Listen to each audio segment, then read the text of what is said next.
Konten ini dibuat dengan Capcut dan beberapa AI tools. Selamat belajar. Halo rekan-rekan di industri kelapa sawit. Selamat datang di Salmon Channel, tempat di mana kita bersama-sama memperluas wawasan dan meningkatkan keterampilan melalui pengetahuan yang bisa langsung diterapkan di pabrik kelapa sawit. Pada video ini akan dijelaskan bagaimana cara mempersiapkan resin untuk reaktor baru atau ketika penggantian resin di demin plant. Tangki kation dan tangki anion adalah dua komponen penting dalam proses pengolahan air, terutama dalam sistem pertukaran ion. Tangki kation berfungsi untuk menghilangkan ion positif, seperti kalsium dan magnesium, dari air.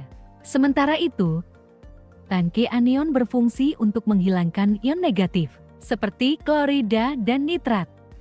Cara menghafalnya mudah aja teman-teman. Ingat kapan kation menangkap ion positif, anion menangkap ion negatif. Dihafal ya. Persiapan tangki dan resin. Pengisian resin kation dan anion. Langkah 1. Persiapan alat dan bahan. Siapkan tangki stainless steel atau material tahan korosi, resin kation dan anion, korong industri, selang, dan pompa air. Pastikan tangki bersih dari kontaminasi minyak atau zat organik sebelum pengisian resin. Langkah 2. Pembasahan resin. Cuci resin dengan air bersih untuk menghilangkan debu atau kotoran. Rendam resin dengan air demineralisasi untuk memastikan resin terhidrasi dan tidak ada gelembung udara. Langkah 3. Pengisian tangki dengan resin. Isi tangki pertama dengan resin kation menggunakan corong dan selang secara perlahan agar resin terdistribusi merata dan tidak ada kantong udara.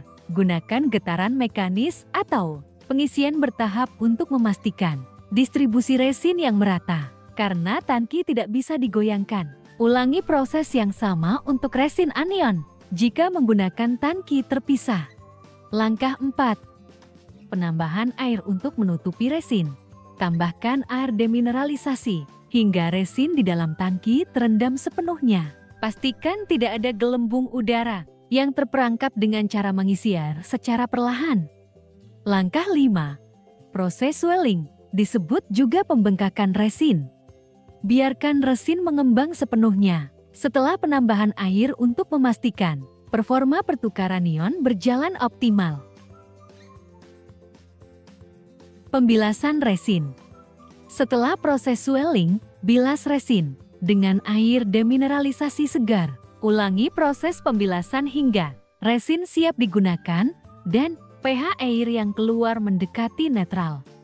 Pemeriksaan kolom dan kondisi resin. Periksa kondisi kolom secara visual untuk memastikan tidak ada gelembung udara atau area yang tidak terisi dengan baik. Uji laju aliran flow rate untuk memastikan tidak ada hambatan dan kolom siap digunakan dalam proses demineralisasi.